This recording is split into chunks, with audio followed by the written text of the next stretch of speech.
That was and still is Dan Hurd. Cheers, everybody. Cheers. To you?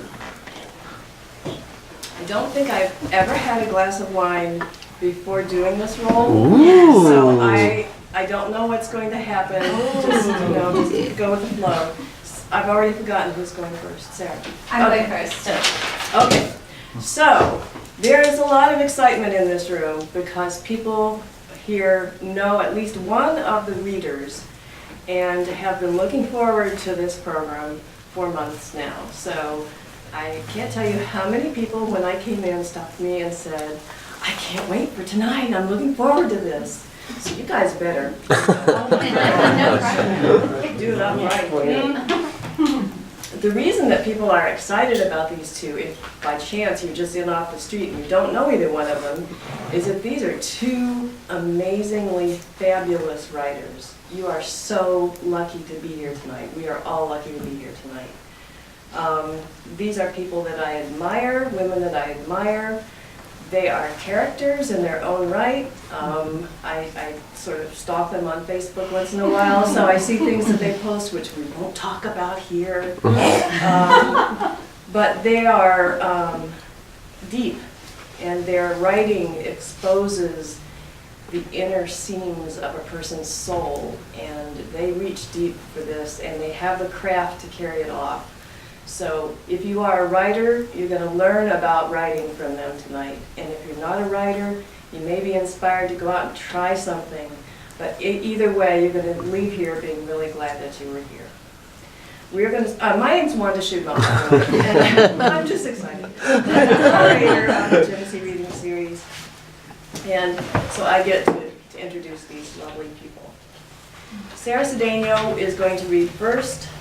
She has worked forthcoming or has already appeared in Punctuate, the Journal, Two Bridges, The Pinch, the Baltimore Review, the Rumpus, Hippocampus, I like saying that together, the Rumpus and Hippocampus Magazine, and so forth. She has an MFA from Goddard College in Vermont, and she served as the editor of several literary magazines. So she says whether your poems or writing gets put into the journal or not. Not always. No, not always. We'll love you anyway. She lives in Brockport, New York with her husband and two very handsome sons, and she teaches writing at the College of Brockport and at RIT. And I am very pleased to have the opportunity to present to you Sarah Cedeño.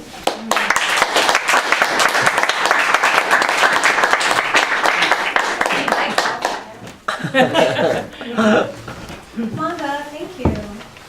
I should have had my sons come read this for me. Is this for me? Yes, Or Anne? either one. Okay, perfect. Thank you. So I've been working, my first project was a collection of short fiction, but in 2006 I was diagnosed with multiple sclerosis, and it's taken me, and I think you'll hear about this in the first essay I read, it took me at least 10 years to start writing about it. When I was first diagnosed, everybody said, oh, you have material. This is perfect. But I was already in a grad program in creative writing. And so I always felt like, I don't want that to be my thing, like my only thing, like the only reason I'm a writer. Besides the fact that it takes a lot to process an illness. But yeah, so probably about 3 or 4 years ago, I started writing more seriously about it. And so I'm going to read a couple essays from that project tonight. The first one's called The Healer. And this pretty much takes place after I was first diagnosed. I'm going to take a sip of water. It's really awkward when people are watching you drink water. Bob the Healer wore work boots and jeans. In memory, I always place a hard hat on his head. There were amethyst and rose quartzes and some kind of smoky, swirly white stones on my cousin's dining room table. I still have them somewhere in a jewelry box amidst tarnished rings of my youth. There were cups of coffee, packs of cigarettes, Seneca brand, that had been bought on the cheap at the reservation an hour away. The plan was to heal me. Corey, my boyfriend of about 6 months, was there. 2 weeks before, he'd peel me as I'd worn nothing but a towel off the hardwood floors of my grad school apartment. I'm dying. Just leave me here, I'd said. and then threw up for hours. A week later, after the MRI, when they told me it wasn't a brain tumor but MS, I told Corey between sips of a martini to leave me before I was in a wheelchair. My aunt brought me a casserole and a book on the power of positive thinking, and told me that she knew someone who could help. Another aunt bought me a French press teapot and green tea leaves. Corey stayed. So here was Bob, on a humid, cloudy day that would lead to a thunderstorm that we would think was the consequence of healing energy, the kind that would remove the lesions from the part of my brain that controlled my balance. Though in reality, the most that would happen to fix my brain already had. An intravenous infusion of steroids that turned the fizz of the lesion to plaque, a scar that would make me wobbly as a toddler at inopportune moments. But at that time, every bolt of lightning was a prayer. My mom tapped her cigarette in the ashtray and told me to stop giggling. Bob reminded me to uncross my legs so I wouldn't impede the energy. The smoke from my mother's, my aunt's, and my cousin Seneca's ambled into the air. Somewhere amidst the three of them was a rosary. As I typed this, I begin to list the things left unmitigated by Bob the Healer. My fingertips have gone numb, as has half my arm, making the typing of this book clumsy and frustrating. The vision in my right eye has smeared over, filmy, like Vaseline, so I've taken advantage of wearing a pirate's eye patch. My sons love that. I've been squeezed around my ribcage by the MS hug as though I were prey, precious and necessary for survival, and thought I was having anxiety or a heart attack.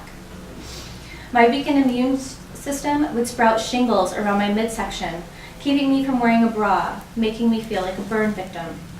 I would have no scars though. My hands would quake coffee cups, leaving drips around my house. The big toe on my right foot would go so numb that I would remove the entire nail with nail clippers to resolve an ingrown toenail. In fact, over the past 10 years, the worst I felt was numb. I sat in a chair, legs uncrossed, arms loosely by my side. My mother and aunt were concerned and scolding in the gentle way Italians scold. Mingya, Sarah, do what he says. Shh, quit your joking, and I mean it. Do you want this to work or no? It was, after all, very serious. Corey was the ultimate spectator. His wholesome face and placid expression gave off an air of safety to my family. His hair, curly and thick, was charming in a hearty, protective way. And as a good boyfriend, he was expected to agree with whatever my mother and aunt said. My cousin would nod too. Her house was littered with whatever you would find in the home of someone who practiced Reiki. Aura charts, crystals, massage tables, spirits. I couldn't help but giggle. Bob was wearing a flannel and smelled of sweat and dirty clothes. I liked him. He was funny, I remember writing in a journal that I cannot now remember where I put. He was matter of fact, discussing the healing as if he were talking about patching drywall or measuring wainscoting. Measure twice, cut once. Take these, he said, plunking an amethyst and a rose-colored stone into my palm. You ought to wash them every couple of days, soap and water. I nodded. Apparently, we all leak energy like rusty spigots. I liked holding the stone in my hands. I was sentimental, and talismans were more about memories than spirituality. They're for protection, he added, to which I nodded again, more vigorously. He started at the crown of my head and swept his hand about 2 inches away from my body along my side. Something had happened to give him healing powers, and he told us about it. Maybe it was a lightning strike? I imagine it now. Bob on a farm, changing tractor oil, or shingling a roof. I picture him as the rest of us, handling business as usual until the moment that demanded transformation. What was his moment? A broken marriage, maybe? An ill daughter? The loss of a friend? And then, suddenly, he was ordained by a bolt from above. Thunder rumbled. Do you feel anything? How do you feel? My mother asked. I didn't feel anything, except for some warmth radiating from Bob's hand. It's warm, I said, trying. I tried to do lots of things at that time. To have others know I would be okay. To keep my eyes closed so I could keep my face straight. I did open them, though, to see the thinning hair at the crest of Bob's head, his freckles and crepey skin near his eyelids. The sheer curtains billowed like in the music video of a slow song. Rain dropped like timpani. One would expect to hear cicadas. That day, it seemed impossible that I would be healed, but equally impossible that I would not. The lightning made my mother jump. "Whoa," she said. My cousin dragged from her cigarette and nodded like, "This is proof you will be healed." I think I remember at one point lying on the dining room table as though at my wake, with Bob's hand hovering over my third eye. But who knows? I wouldn't be able to write about this moment for over 10 years. And the memory of it now feels obscured by the fact that I appear as able today as I did then. Though at the time, the moment of diagnosis came to my family as a death sentence. Bob washed his hands after he healed me. My aura was yellow, he told me. I would discover over time that others needed me to heal more than I did. My mother's family normally emoted as though we were living our last day, with constant, "Watch the cars," as you look both ways from the curb, or "I love you with all my heart," when hanging up the phone. So to them, by having an unpredictable disease, I was balancing on the center line of a highway I'd never meant to walk down. I remember family saying, "Corey is a saint," so many times after my diagnosis. Everyone became aglow and obsessed with holiness. After my diagnosis, it would not be a strange occurrence at family picnics for an aunt to stroke my hair and call me their angel before I downed a third glass of box wine and carried a cookie down them. My mother's family doesn't leak energy. They throw it on you in buckets. Their love is fierce. I was too young to think about canes or wheelchairs. I drank green tea, took high-test vitamin D, injected chemicals into any fatty surface of my body, and avoided hot showers, resenting it all. I did keep the stones in my pockets for months after, moving them from jeans to jeans each morning. The only time they were washed was when I forgot to move them from my pockets before my pants hit the laundry machine. On that day, we all hoped. It was dramatic and anticlimactic. We talked about the dinners we'd had that night, sauce, burgers on the grill. Bob sat at the table, his large hands wrapped around a mug of coffee. Corey looked at me, dying to debrief over beer or vodka cranberry, finally able to laugh out loud. At some point, no matter how many lesions I accumulated, no matter how many exacerbations came and went, I lowered my expectations of what the disease would do to me. Sometimes, though, when I'm trying to get Corey to take a walk with me, I say, "Who knows how many more walks I have left?" It's been so long since the thunderstorms and the belief that energy and rosaries could take disease away. None of us mentioned the fact that I continued to have MS after the healing. Not even my mother and my aunt, who finished a pack of cigarettes at the table. The pastel stones nearly blew holes in my jean pockets. But now I would say I didn't expect them to do much else. It's been so long since I carried them that if I were to rub them between my hands on the couch at night, Corey would ask where they'd come from. So this essay, this next one, takes place during 2016, so 10 years after I was diagnosed. So this sort of focuses on my diagnosis, and this one jumps ahead a bit. A picture of natural demise. Aside from the front porch, the 100-year-old silver maple was my favorite part of the house. When everyone called me melodramatic about the thought of the old tree coming down, I would sift back through my Facebook albums, examining the many photos I'd taken of it. In the summer, Molly, our German shepherd, would lie regally beneath it, and in the fall, the dead leaves looked like confetti and gave me hope. In winter, even when its blackened arms against the sky made me think of failing synapses and nervous system and illness, what my MRIs continued to reveal, there was something in the fact that it was still standing that said strength. Everyone on our block knew our tree. The tree, actually two trees that had grown together, now threatened to come apart. The center where they joined all the way to the stump was rotting out. Squirrels live there, I thought, a way of reasoning for both the tree staying and for its coming down. If you knock on it, it's hollow, my husband argued. It'll crush the Subaru, he said. Our horticulturist neighbor had warned us 3 years earlier when we bought the house that the tree had been rotting for a long time and threatened to take out at least 3 garages and 6 neighborhood children when it fell. The tree was like an octopus with limbs stretching wildly toward the sky. The 2 largest branches formed the shape of a wine glass perched on the trunk, its hardy stem.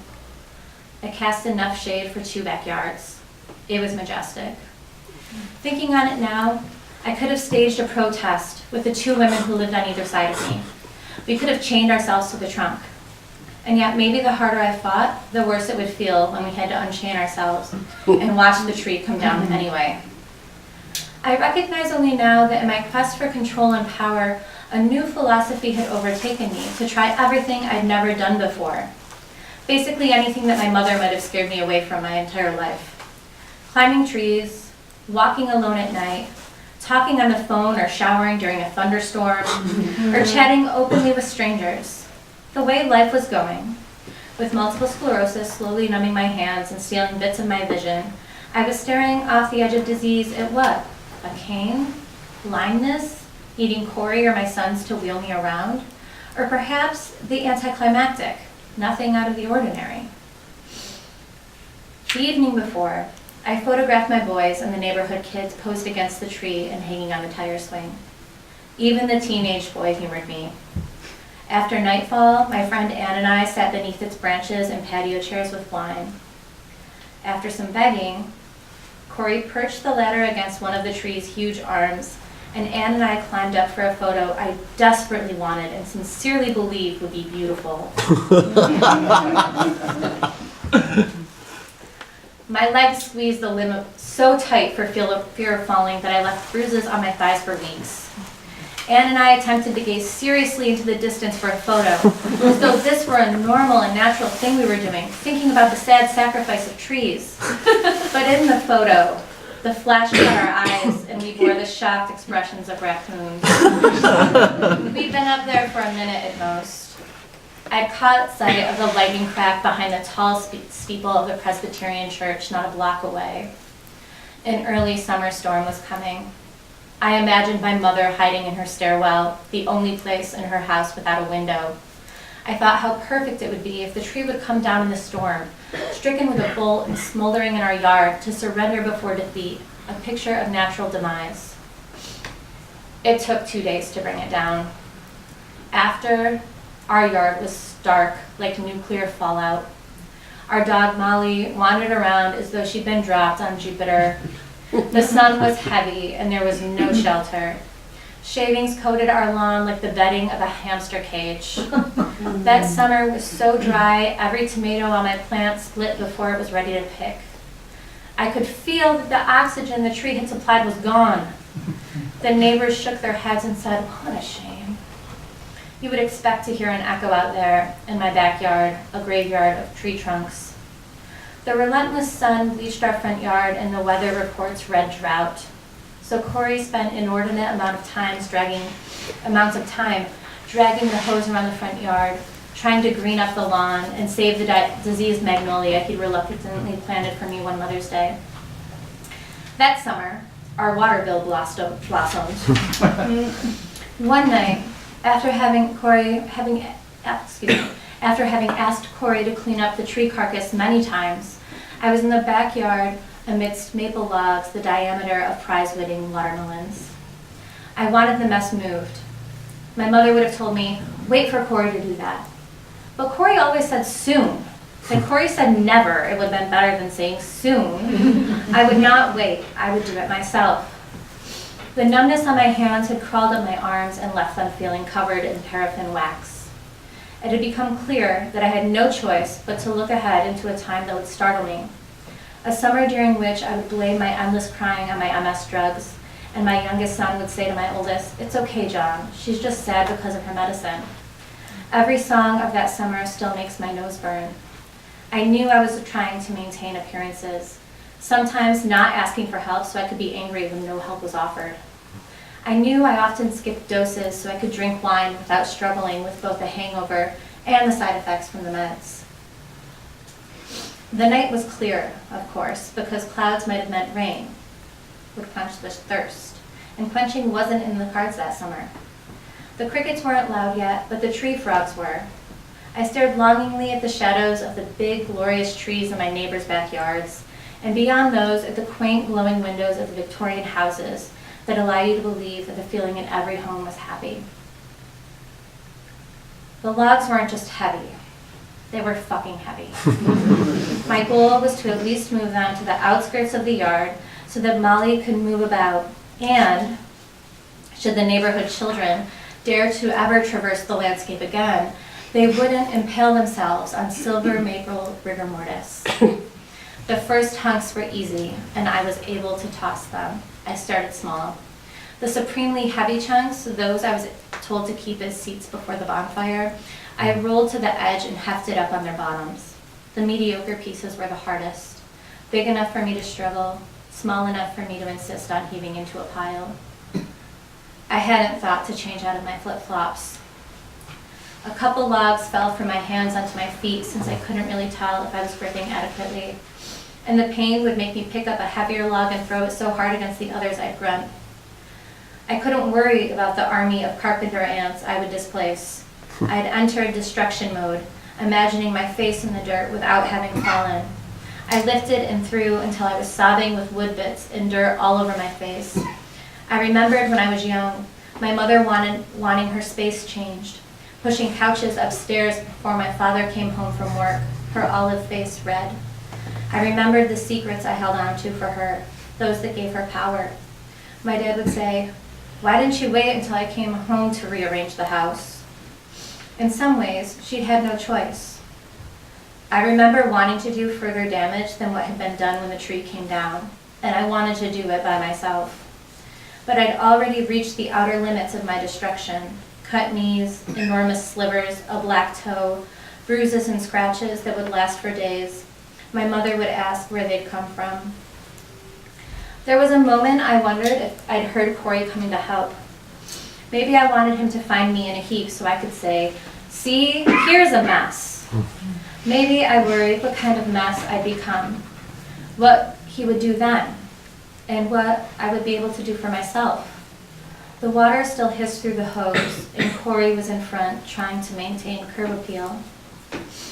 Molly carried a large stick over in her mouth and dropped it next to me. I sat down on one of the bonfire tree stumps, sweaty and panting. Molly licked my feet, and I tried to get her to look at me in the eye so she would know that I saw her. But she, hopelessly submissive, just leaned her butt against me, asking for a scratch.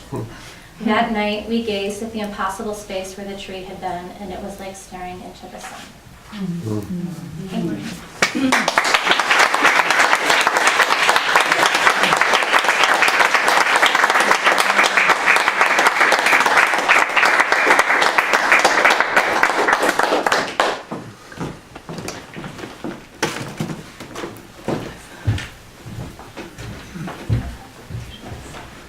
Whoa. Thank you, Sarah. I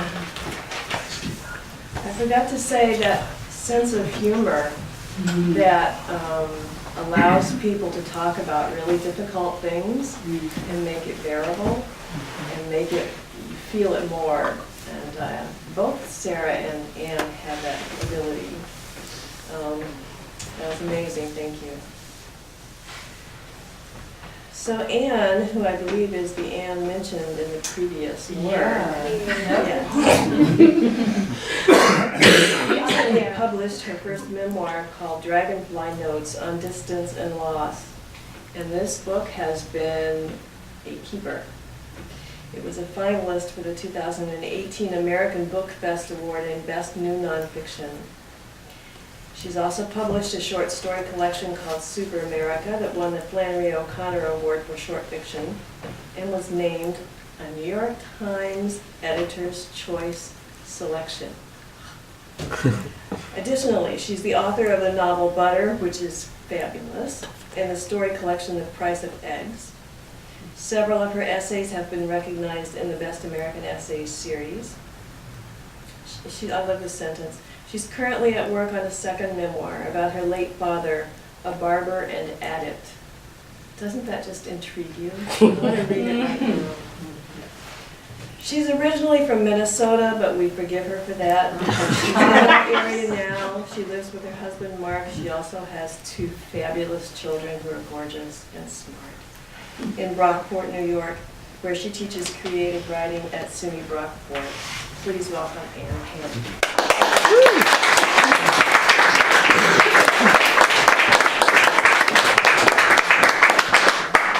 Thank you, Wanda, for that and for curating this wonderful series and Writers and Books, which always feels like home. It feels so cozy and like home.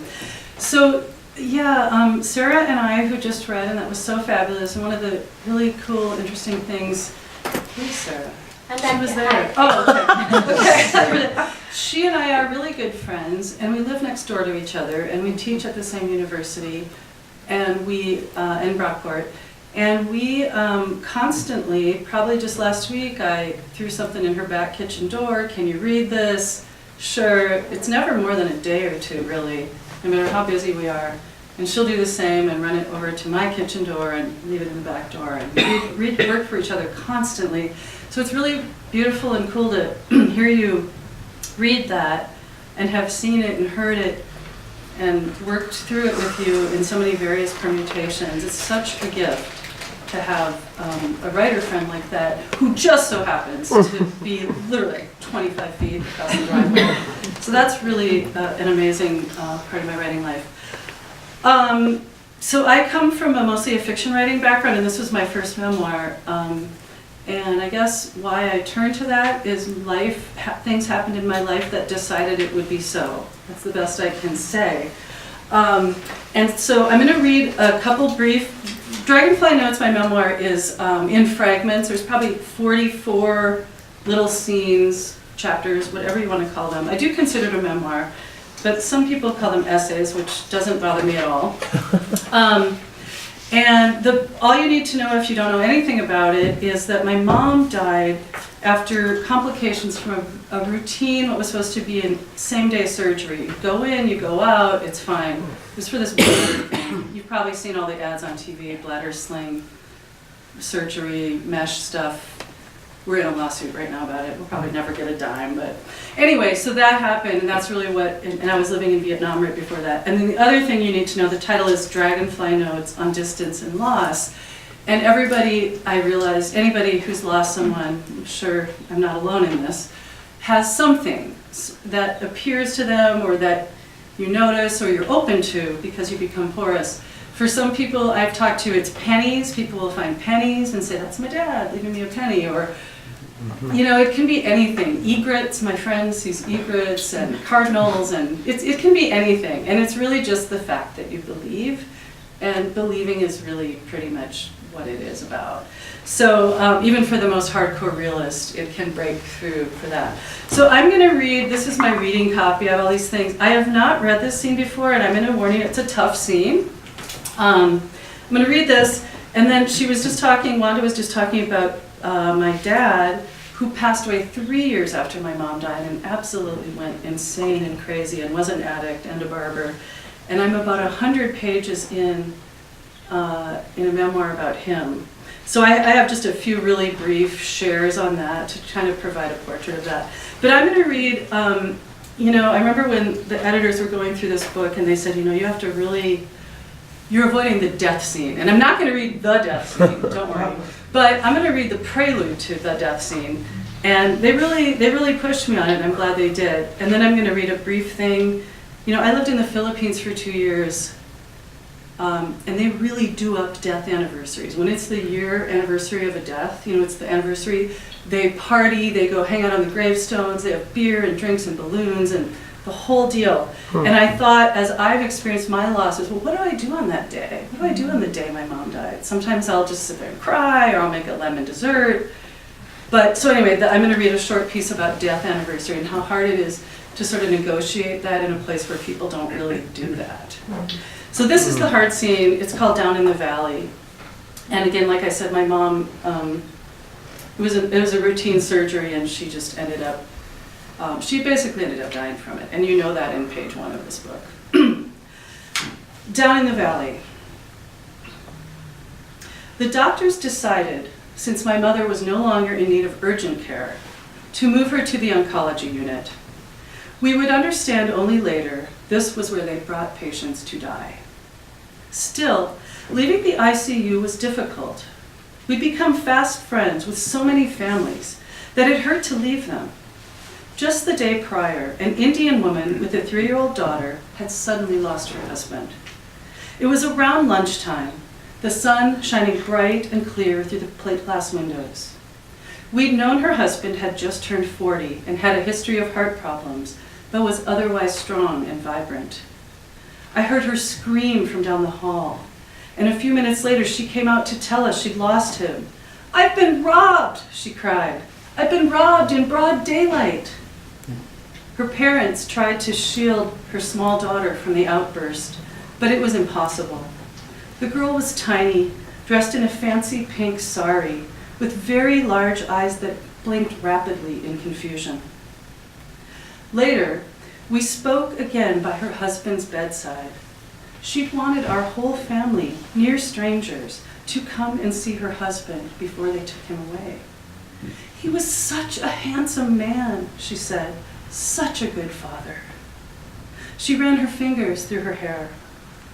It didn't seem strange to me, her desire for us to see his body, to witness the sight of his death.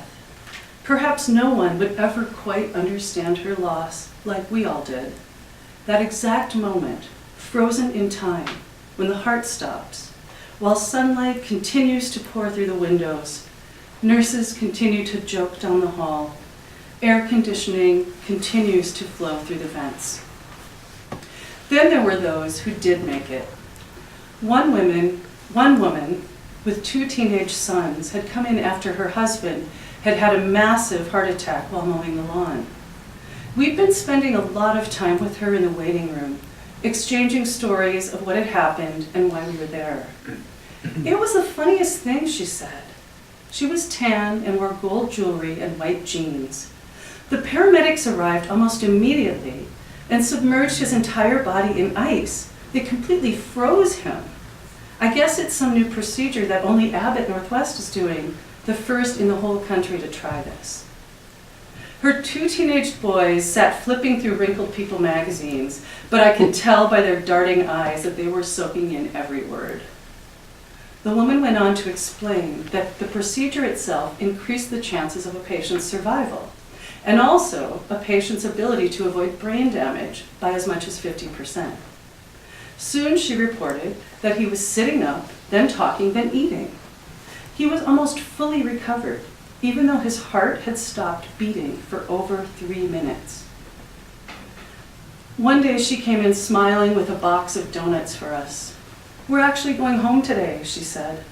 We hugged her and cried with happiness for all of them. No one in the ICU waiting room ever begrudged anyone their good news. We knew how random it all was, how it could all just as easily have gone the other way. "Good luck with your mom," the woman said. "We'll be praying for her every minute." And then they were gone. My mother's new room in the oncology unit was tiny. We settled in quietly, almost reverentially. One of my mother's old high school friends had delivered a full-course Italian meal, complete with plates, cutlery, glasses, even a tiny jar of Parmesan cheese. We tried to eat it. A new nurse with a pierced nose and burgundy highlights, much younger and hipper than what we'd encountered in the ICU, tried to prepare us for what to expect. Now that the machines have been turned off, she said, she'll stop breathing on her own time. She went on to tell us some signs to watch for that would indicate death was near. It slowly grew dark. My mother's other close relatives came to say their goodbyes, and though we tried to give them privacy, sharing goodbyes and tears with them seemed inevitable and necessary. In fact, watching my Uncle Bill hold her hand and tell her it was okay to go, that we all wanted her suffering to end, nearly broke my heart. He'd lost his wife Sandy, my mother's sister, to cancer. He understood the importance of this moment. His daughter, my cousin Sarah, also had come. Something about their presence, though, also brought me strength and peace. Their courage to say goodbye properly and bravely in the face of such sadness made me realize how deeply my mother was loved, what a wonderful web of connection she had to family and friends. When it had grown completely dark, the nurse brought us blankets, pillows, and extra chairs, and told us about a sleeping room down the hall with comfortable recliners. We were all exhausted, but reluctant to leave the room, since we had no idea how long we really had with our mother. But the room was cramped with little to no seating, so we decided to rotate in pairs of twos. The boys, my adult brothers, that's what we call them, the boys taking the sleeping room first, Amy, my sister, taking the small reading room down the hall, and my father and me on first shift right beside her bed. If anything at all changed, we promised to send one of us immediately to get the others. Later that night, I leaned my head against my mother's chest, singing Down in the Valley to her over and over. I'm not sure why I chose that song. There was something so peaceful about it. Hang your head over, hear the wind blow. It was hard to keep a steady voice. I'd lean my body over my mother's and try to feel as much of her physically as possible. Mom, I whispered, thank you for your love and kindness. You have given me so much. I kissed her soft, thin hair. My neck hurt. It was hard to hold the position. Eventually, our exhaustion must have won out because I woke up confused and found Jim, Mike, and Amy in the room. It was apparently our second shift, but I didn't want to leave. None of us did. We stood in the dim room, circled around our mother's bed, and held hands. My head was pounding so hard, so I left to see if I could find some Tylenol. The oncology unit was so much quieter and more subdued than the frenzied chaos of the ICU. There were floral curtains, quilted wall hangings, fleece blankets folded over couches that didn't feel or look institutional. This was no longer life and death, it was death, looming, whispering, and waiting. And the hospital staff wanted to make the journey to the other side comfortable. For a moment, I sat in the small waiting room, facing the big screen TV. It was not turned on. I wrapped a blanket around myself, closed my eyes, and sat there quietly. Hey! I looked up to see my brother Jim poke his head down the hall. I took off running, nearly losing a flip-flop as I rounded the corner. So, I don't know what happened, Jim said. I don't know. Come here. The room glowed pale blue like an aquarium. The air was hot and stuffy, stale with a scent of sweat and menthol. My first reaction was, get the nurse. But my next reaction was, no. Let us all simply be here and simply experience these last moments with our mother. And on that scene there, it goes on. This is a piece called Red Heart Balloon, and it's what you try to do. I don't know, those of you who've lost people, I don't know what you do on that day. It's weird. I don't know what you do. But sometimes you try to mark it, sometimes it's great, sometimes it's nothing. I don't know. But anyway, this was one day in Brockport. I don't know if you remember, there was an epic heat wave during the summer, and I was trying to do something special on the day that my mom had died. And I also should say I'm the only one in my family who doesn't live in Minnesota, so they're all there, and I'm here, and that makes it a little harder all around. Red Heart Balloon. When my mother's death anniversary came around every summer, I never quite knew what to do. Not to mark the occasion seemed too sad, but dragging myself and others through the grief again was also hard. On one particular July 27th, an epic heat wave gripped the entire East Coast. Most people closed up their houses, pulled the shades, and checked out. An eerie haze hung in the air like smoke. Despite the heat, I wanted to do something special to mark the day, so I pulled on my biking clothes and went to the garage to gear up for a ride. I had no specific destination in mind. It didn't matter where I went, but that I went. but I could feel something pulling me south of Brockport, past the Taco Bell and McDonald's, past Wegmans and Island Tan, through the ongoing construction on Highway 19. But just before I headed up the hill, the only hill in Brockport, actually, I found myself pulling into the Sweden Corner strip mall and parking in front of Dollar Tree. I went in. "I'll take that red heart balloon," I said, pointing to number 25 in their helium balloon lineup. "Well, you sure decide fast," the clerk said, as she tightened it around the nozzle and blew it up. "Most people stand around here forever trying to decide." She asked if I wanted a weight to hold it down, but when I told her I was on my bike, she seemed a little nervous. "A helium balloon on a bike?" she said. "Never heard of that." But I felt no need to explain. I was on a mission. I passed Country Mac's, the Golden Eagle Diner, and Dollinger's Hotel, which just months ago had been a Holiday Inn Express.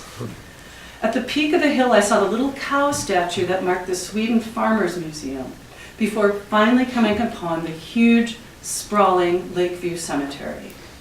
I'd driven past this cemetery for years, but never had occasion to enter. I turned in. Growing up, my bedroom had overlooked a cemetery, so graveyards didn't bother me. This one was gorgeous, with rolling hills, huge shade trees, and a pond surrounded by weeping willows. I sat on a stone bench and thought, here I am. I wanted to feel something. I tied the red balloon to the handlebar of my bike and watched it bob against the blue sky.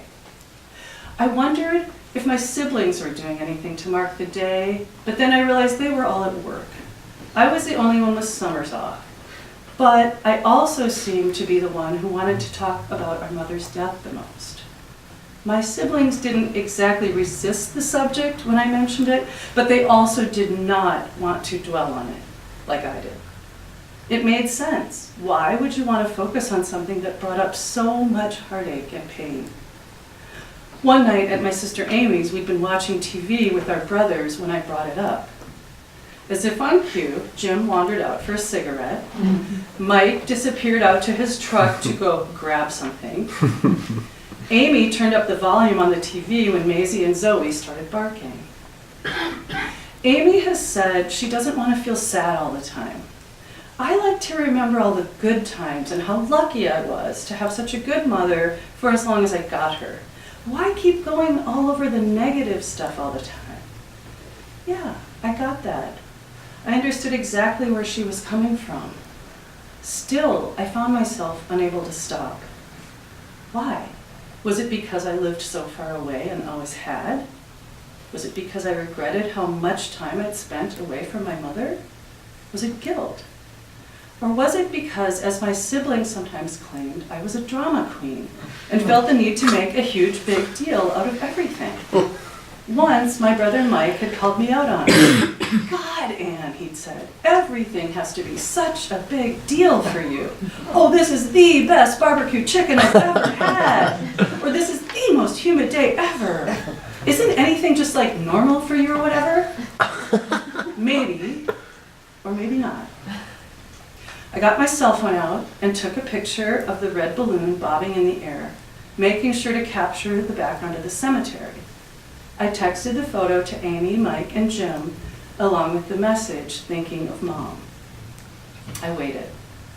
No one texted back. Again, they were all at work. What did I expect? I closed my eyes, breathing in the humid air. I waited for a sign, but all I could think of was how hot and miserable I was. How the cemetery, though beautiful and peaceful, was not my cemetery. I biked south, turning on Shumway, and came upon a huge alfalfa field. It seemed like a good place to stop. After making sure there were no cars coming, I untied the balloon from my handlebars, looked up, and let it go. I vowed to watch the balloon until it was completely out of sight, and then, maybe then, my mother would give me a sign. But as I was peering up at the sky, a movement out of the corner of my eye distracted me. On a tall, thorny weed right next to me sat a dragonfly. I froze. It stayed right beside me, bobbing a bit in the wind. When I looked up, searching the entire sky to find the balloon, it was gone.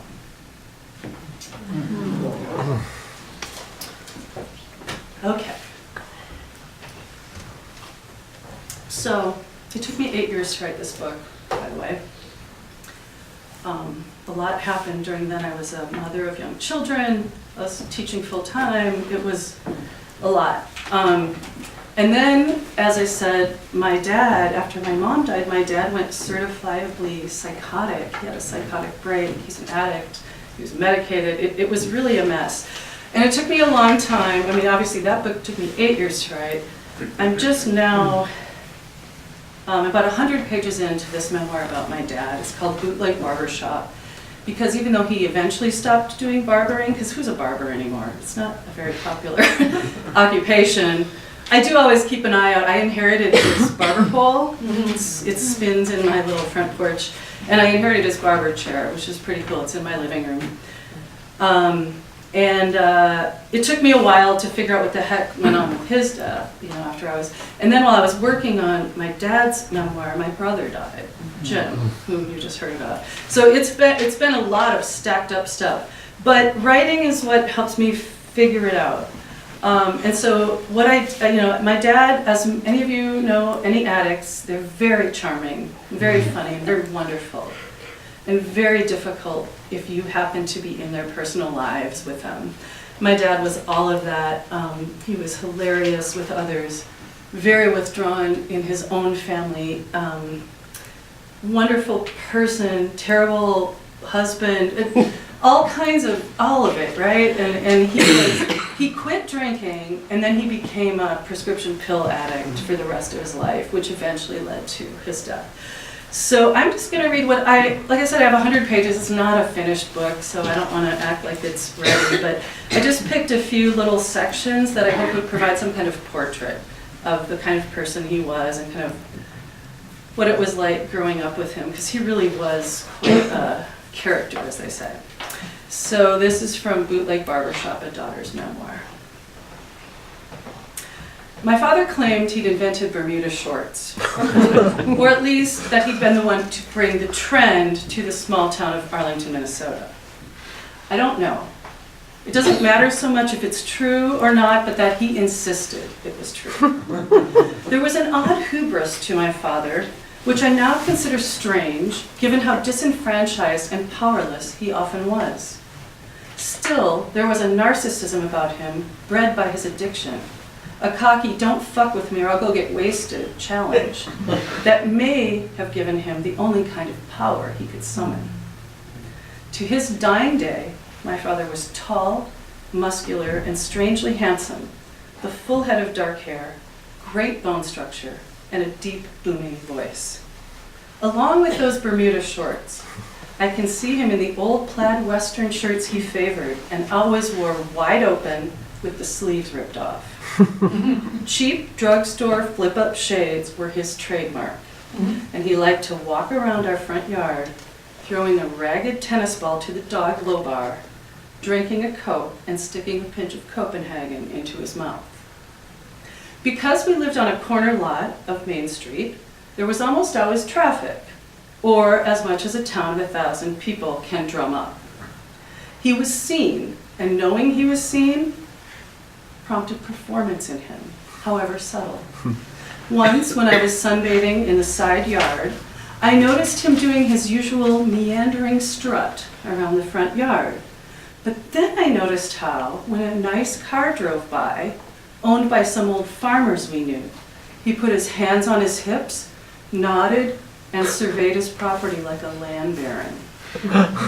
A bit later, when a school bus full of high school wrestlers stormed past, he quickly picked up a shovel and started digging a hole in the middle of the yard for no reason whatsoever that I could see. After the bus was gone, he kicked the dirt back into place, then tried to replace the glass lid he'd torn off. My mother, I knew, would be furious. My father had an old 1950 Ford pickup painted primer gray with some blue showing through. It didn't work and sat for years in our gravel driveway. In the pickup bed, he threw all his recycling, mostly Coke cans, antifreeze jugs, and piles of newspaper. His big dream, he always said, was to restore the truck and paint it a high-gloss candy apple red. He often talked about how everyone in town would do a double take when he cruised down Main in that shiny red classic truck. The real car he used changed constantly and never cost more than $500,000 tops. His latest had been a white Chrysler Fifth Avenue, an older model with square, boxy corners and a soft roof that felt like clay. My sister Amy and I called it the Pimp Mobile. My father loved the plush maroon velvet seats, stained though they were, the tinted windows, the push-button way he could move his seat forward, backward, high, low. He sat tall and proud like a king in that car, his head almost touching the ceiling. So remember, my dad was a barber. This is the next scene, will be relevant. My father leaned heavy on the hairspray. Although he'd been a barber, he often let his own hair fuzzle. And when it went completely ratty, he'd try to shellac it down with his favorite brand, White Rain. His hair was thin, dull, the exact color of muskrat. He was not balding, not even into his 60s. He also didn't have a single gray hair, though he rued this often, about how it would make him look more distinguished with a wisp of gray at the temples. But for his entire life, it remained matte muskrat. With his professional barber comb, he swept his hair back and to the sides, knees bent to see himself in the medicine cabinet mirror, then sprayed the hell out of it with hairspray. He preferred the back kept long and his ears covered because he claimed he had Dumbo ears. With his black frame glasses, his intense golden eyes, and his perfect posture, his hard-shelled hair made him look more serious than he really was, less haphazard than was his actual mental state, a bit like an insurance salesman from the back country. I hated going into the bathroom after he was done printing because the conglomerations of smells made me gag. Sickly sweet White Rain hairspray, man poop after a big dinner, aqua velvet aftershave, Crest toothpaste, and fresh mealy beard shaving. It was such a swirl of dad man stink that it embarrassed me. I had to breathe through my mouth. I hated sitting down on the toilet seat when it was still warm. Whenever our whole family was piling into the car and getting ready to leave for church, my father would have to run back inside for a final BM and hairspray reapplication. Dad! All of us kids yelled, Dad, come on already! We're gonna be late! When he finally came out, fully shellacked and belted and buttoned, he'd give us the A-OK. Point your finger to thumb and say, hey, hey, hey, cool out everybody, cool out.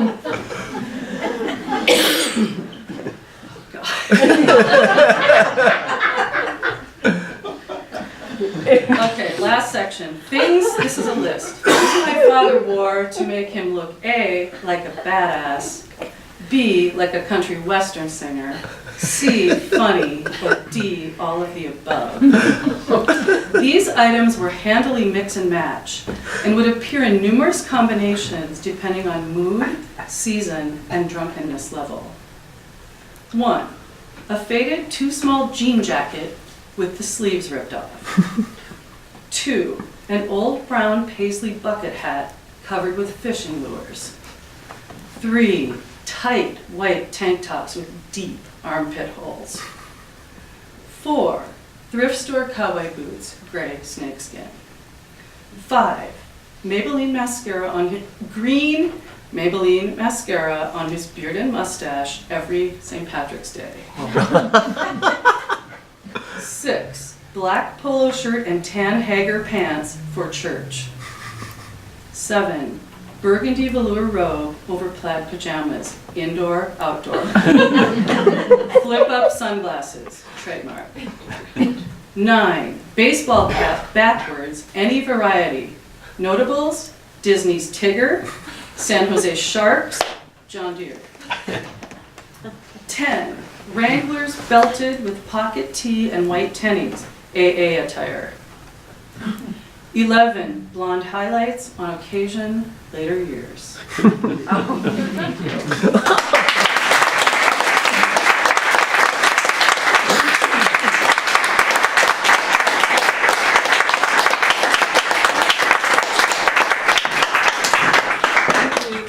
dropped something. Oh, I posted. Your white ring.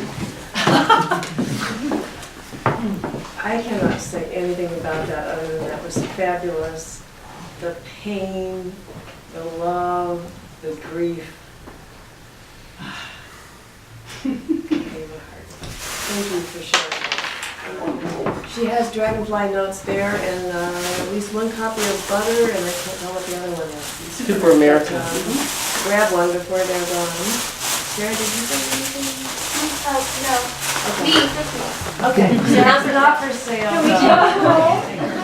don't think, maybe you could talk to them. Thank you all for coming and sharing this tonight. It's been as special as I knew it was going to be. Thank you very much to Sarah and Anne. Thank you for your part.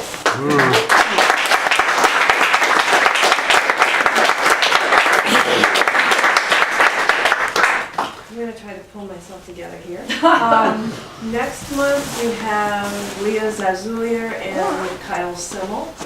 They both have translations in their backgrounds, so that'll be an interesting thing. That's the second Tuesday of whatever month that is, May. Right? May.